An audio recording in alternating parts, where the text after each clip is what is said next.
Before we start present indefinite tense, let's start with a concept.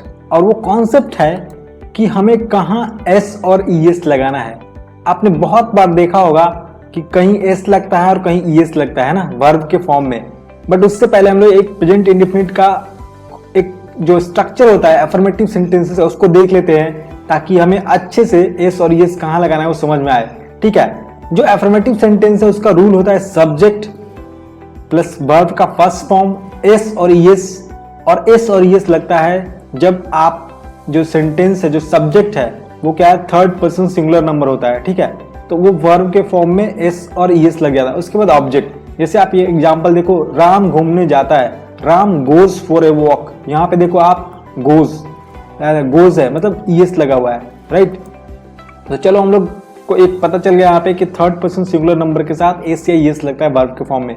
तो चलिए देखते हैं। ठीक है, आप यहाँ पे देख सकते हो जो s और es है वो क्या है, s और es के जो वर्ब के फॉर्म में लग रहा है वो लग रहा है जब वर्ब प्रेजेंट इंडेफिनिट हो और जो हमारा सब्जेक्ट हो वो है थर्ड पर्सन सिंगुलर नंबर। कौन सा? Third person singular number. Third person singular में कौन सा आता है? ही, सी, इट, है ना, ये आता है। तो इसके साथ क्या लगता है, जब भी ये वर्ब आता है उसके साथ क्या लगता है, s और es लगता है ना वर्ब में, बाकी कहीं नहीं लगता। अगर थर्ड पर्सन सिंगुलर नहीं है, थर्ड पर्सन प्लूरल है, तो वहां पे s es नहीं लगेगा। ठीक है, सिर्फ थर्ड पर्सन सिंगुलर में ही लगता है। ही सेज, है ना, या ही गोज, इस तरह से, या सी गोज, राइट। तो चलिए देखते हैं इसको, थोड़ा डिटेल में देखते हैं। When to put es with main verb, है ना। अब es कब लगाना है पहले ये देख लेते हैं। s क्या है, अगर यहाँ पे es लगाने की बात है, जहां पे es नहीं लगता है वहां पे क्या लगेगा, s लगेगा। वो तो ऑटोमेटिकली आपको पता चल गया, ठीक है। जहां पे es नहीं लगेगा वहां पे क्या लगेगा, s लगेगा। थर्ड पर्सन सिंगुलर नंबर की बात हो रही है, ठीक है। यहाँ पे आप देखिए, with the main verb ending with letter o, अगर लेटर मेन वर्ब का o से एंड कर रहा है, जैसे एग्जाम्पल देखो, गो, डू। गो एंड क्या कर रहा है, ओ और ओ से, डू भी, ठीक है। तो क्या होगा, es लगेगा, ठीक है। गोज, डज, है ना, इस तरह से। अब देखो, with the main verb ending with double S और एस एच, जो मेन वर्ब होता है या तो डबल एस से शुरू हो रहा है या एस एच से शुरू हो रहा है, तो es लगेगा। जैसे किश, जैसे मिश, यहाँ पे देखो डबल एस है। जैसे पास में डबल एस है। जैसे पुश, पुश में क्या है, एस एच है ना। रस में क्या है, एस एच है। तो देखो यहाँ पे एस एच है, यहाँ पे एस एच है, यहाँ पे डबल एस है, यहाँ पे डबल एस है, यहाँ पे डबल एस है। तो जहाँ पे डबल एस या एस एच रहता है वहाँ पे क्या लगता है, ईएस लगता है। ये भी ध्यान रखना है। और एक और चीज, जब वर्ब एक्स से एंड कर रहा हो, डबल जेड से कर रहा हो या सी एच से कर रहा हो, जैसे फिक्स में एक्स से कर रहा है। रिलैक्स, ये भी एक्स से कर रहा है। बज डबल जेड से हो रहा है। कैच में सी एच से हो रहा है, सी एच, है ना। रीच भी सी एच से हो रहा है, ठीक है।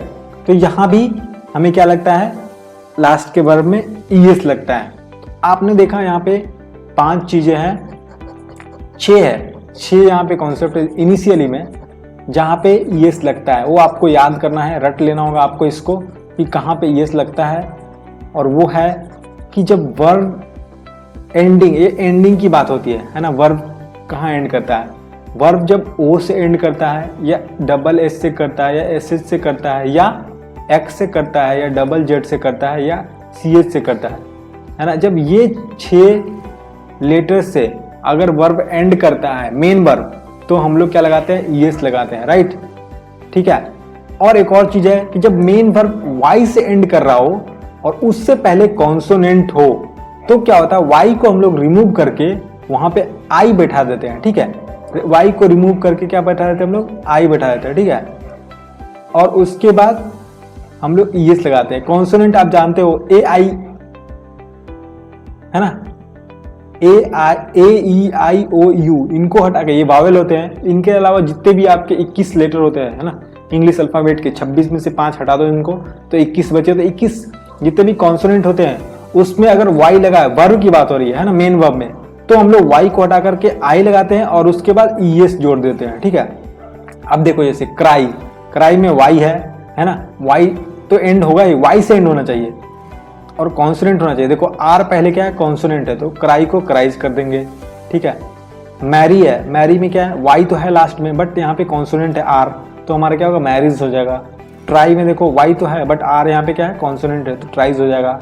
फ्लाई में देखो एफ वाई तो है लास्ट में बट यहाँ पे एल है, एल क्या है, कॉन्सोनेंट, तो फ्लाइज हो जाएगा। ठीक है, तो ये 4-5 चीजें हैं, 6-7 चीजें है ना। एक तो ये 6 जो लेटर्स हैं, O double S S H X double Z C H, इससे एंड हो तो ई एस लगेगा, या अगर वाई से एंड हो और कॉन्सोनेंट हो उससे पहले तो क्या लगेगा, आई, इसको हटा करके फिर वाई को हटा करके आई और उसके बाद ई एस लग जाएगा। ठीक है, अब देखो when not to put es with main verb, कहाँ हमें es नहीं लगाना चाहिए है ना, कहाँ हमें s लगाना चाहिए है ना। जहाँ es नहीं लगेगा वहाँ s लगेगा, पता ही है हमें, क्योंकि थर्ड पर्सन सिंगुलर की बात हो रही है, सिर्फ थर्ड पर्सन सिंगुलर की। ठीक है, यहाँ पे देखो आप, अगर वॉवेल रहेगा और y रहेगा तो वहाँ पे हम लोग s लगाएंगे। ठीक है, जैसे से है, से में क्या है, y तो है एंड में, उसके पहले क्या है, a है, a क्या है, वॉवेल, तो हो जाएगा सेज। प्ले, प्ले में एंड क्या कर रहा है, वाई से, बट उससे पहले क्या है, वॉवेल ए, तो क्या होगा, प्लेज है ना। से का हो गया सेज, प्ले हो गया प्लेज। इस तरह से हम लोग को ध्यान रखना है कि कहाँ पे ईएस लगेगा और कहाँ पे एस लगेगा। ठीक है, इसके अलावा आप कहीं भी देखो है ना, जो ये पॉइंट है 1 2 3 4, ये 4 पॉइंट अपने पास हैं, ओ एस एच या एस एच या double S, x double Z या सी एच, इनके साथ लगता है ई एस जब ये एंड में होते हो, और अगर कॉन्सोनेंट हो और वाई से एंड कर रहा हो तो भी आई, उसको वाई को हटा कर आई कर देते हैं और ई एस लगाते हैं। ठीक है, तो ये 4 चीज़ों पे ई एस लगता है। ई एस कहाँ नहीं लगता, कहाँ एस लगता है ना, जब वॉवेल हो और वाई हो, मतलब वाई से एंड तो कर रहा हो बट उससे पहले वॉवेल हो। जैसे ये इसका उल्टा समझो है ना, अगर कॉन्सोनेंट वाई है तो आई लगा के एस लगा दिया, बट वॉवेल आई है, वाई है, तो हम लोग इसको एस लगा देंगे सिर्फ, है ना, वाई को वाई ही रहने देंगे, इसको वाई में छेड़छाड़ कुछ नहीं करेंगे।